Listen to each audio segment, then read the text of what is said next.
11시 기자회견 바로 시작하도록 하겠습니다. 안녕하십니까. 저는 대한민국을 더욱 정의롭고 민주적인 사회를 만들기 위해서 검찰 사법개혁 분야에서 앞장서고 있는 시민단체 사법정의 바로 세우기 시민행동 상임대표 김한매입니다. 금일 저희 단체에서는 지금 대한민국의 가장 큰 문제점인 검찰 독재 그리고 언론 탄압, 대통령은 취임식에서 자유라는 단어를 30번 이상을 말했지만 실제로는 대통령과 정권의 비판적인 언론이나 국민에 대해서는 검찰권을 동원해서 무자비한 탄압을 자행하고 있습니다. 그중에 대표적인 사례가 뉴스타파 등에 대한 대선 기간에 있었던 김만배 그리고 신앙림 녹취록과 관련된 즉 부산저축은행 관련된 수사에 대한 내용입니다. 그 수사와 기소는 온통 불법적인 압수수색 그리고 불법적인 수사 그리고 결국엔 불법적인 기소로 이어지는 일련의 불법의 향연이었습니다. 국가 공권력이 어떻게 이렇게 헌법과 관계법령을 깡그리 무시하고 대통령을 비판하고 정권의 비판적이라는 사유 하나만으로 이런 무자비한 검찰권을 남용할 수 있는지 금일 저희 단체에서는 뉴스타파 등에 대한 수사와 기소를 담당했던 수사 책임자들에 대한 직권남용, 검찰권, 수사권, 기소권 남용에 대해서 공수처에 고발하기에 이르렀습니다. 먼저 금일 기자회견에 참석해 주신 분을 소개해 드리도록 하겠습니다. 더불어민주당 문체위원회 소속이신 양문석 의원님 함께 해주고 계십니다. 먼저 기자회견은 저희 그 단체에서 기자회견문을 낭독하고 관련돼서 추가적인 질문이 있으시면 질의응답 받도록 하겠습니다. 그러면 지금으로부터 윤석열 대통령 명예훼손 사건 검찰 수사 책임자에 대한 직권남용 검찰청법 및 형사소송법 위반 혐의 공수처 고발 기자회견을 시작하도록 하겠습니다. 먼저 기자회견문 낭독이 있겠습니다. 기자회견문. 윤석열 정권 최악의 언론 탄압 및 검찰권 남용 규탄한다.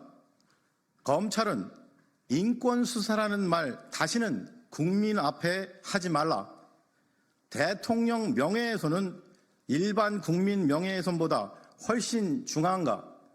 스스로 법 앞에 평등 파괴하는 정치검찰 즉각 해체하라.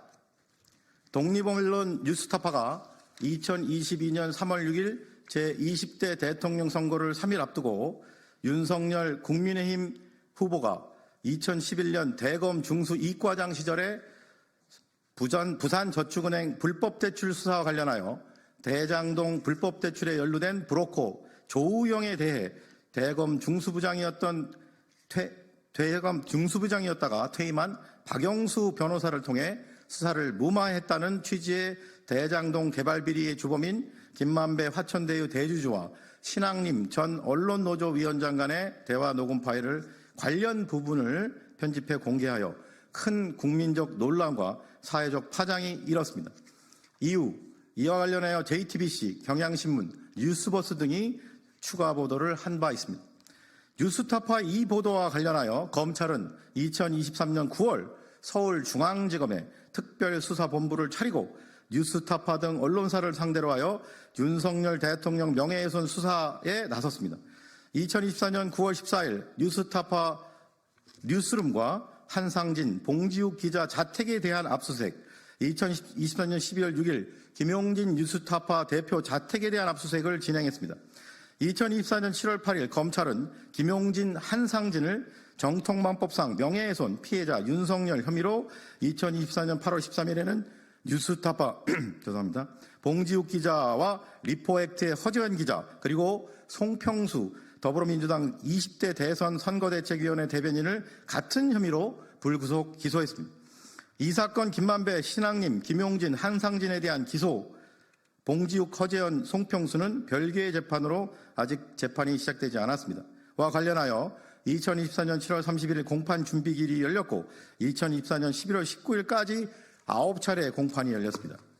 이 사건 재판 과정에서 이 사건을 담당하는 서울중앙지법 형사 21부 재판장 허경무는 여러 번에 걸쳐 검찰 측에 공소장 내용과 관련한 지적을 했고 특히 뉴스타파의 이 사건 보도 내용 중 어떤 부분이 윤 대통령에 대한 허위 사실에 의한 명예훼손인지를 구체적으로 특정해달라고 요청하였으나 현재까지 검찰은 재판부의 이러한 요청을 이행하지 않아 마지막 공판에서 재판장이 급기야 공소기각을 검토하겠다고 선언한 바 있습니다.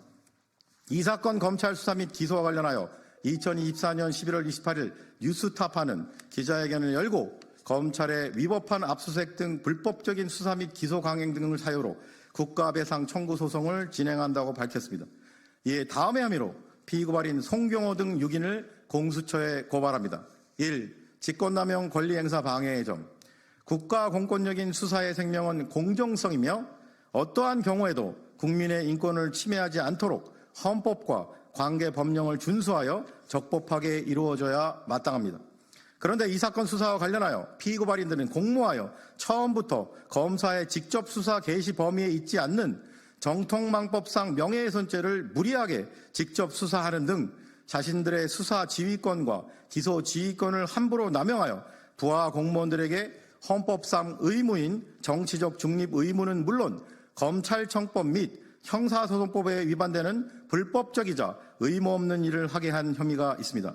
문재인 정부 말기인 2022년 5월에 검경 수사권 조정으로 인해 검찰청법과 형사소송법 등이 개정되어 검사가 수사를 개시할 수 있는 범죄의 범위는 부패범죄, 경제범죄 등 대통령령이 정하는 중요범죄, 경찰 공무원 및 고위공직자 범죄수사처 소속 공무원 등이 범한 범죄 및 이외에 직접적 연관성이 있는 범죄의 하나입니다.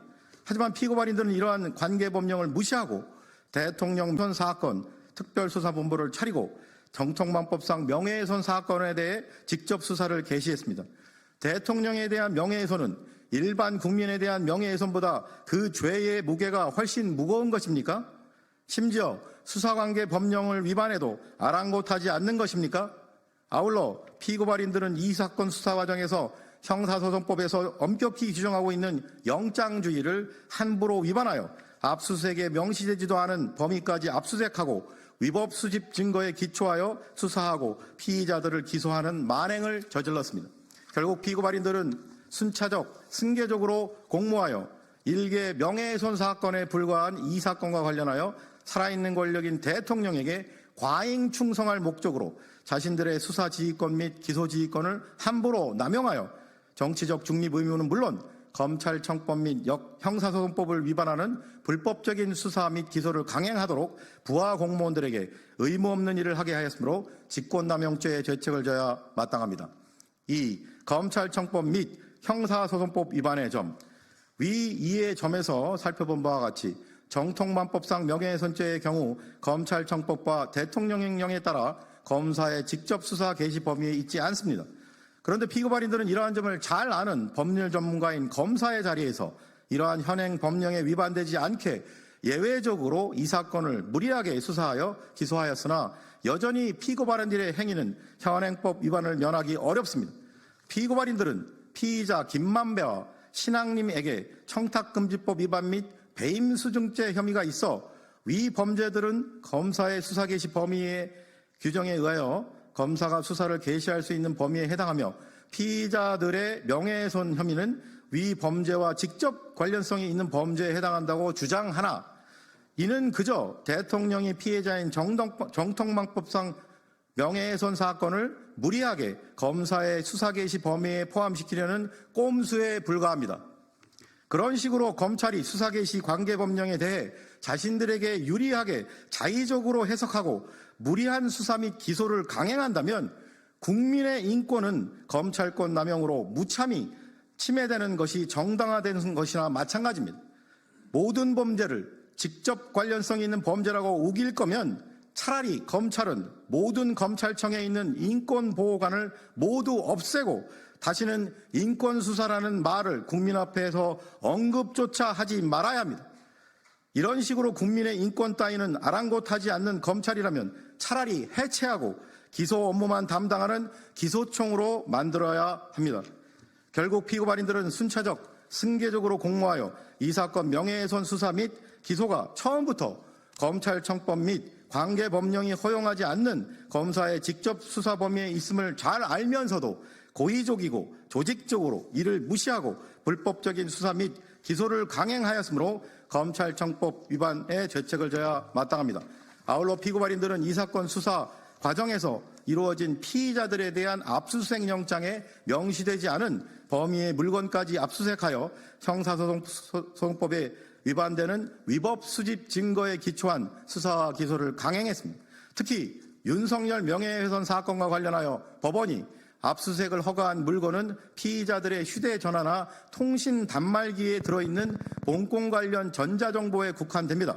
여기서 말하는 본건이란 2022년 3월 6일 뉴스타파 보도나 2022년 2월 21일 JTBC 보도를 말하는데 피고발인들은 영장의 범위를 벗어나 본건과 관련이 없는 피의자들의 휴대전화 전자정보를 수색하고 압수수색했습니다. 봉지욱 기자 소유의 전자장치에서 김건희 양평고속도로 의혹 관련 자료 등을 압수수색한 것이 대표적인 사례입니다. 한상진 기자의 경우는 법원이 기각한 자택 소재 노트북까지 압수수색했습니다. 나아가 피고발인들은 피의자들의 휴대전화 전자정보도 모두 피의자들의 동의 없이 검찰의 디지털 수사망 D넷에 저장한 것으로 의심됩니다.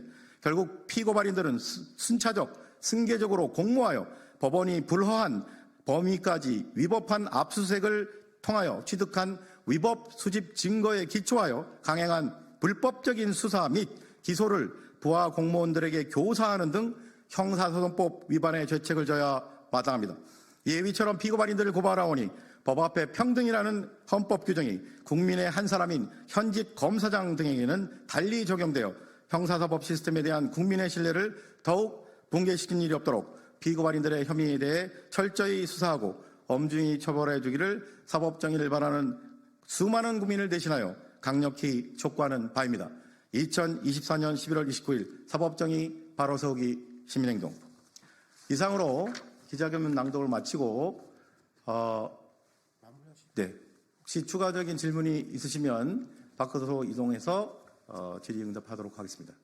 이것으로 기자회견 마치도록 하겠습니다. 감사합니다.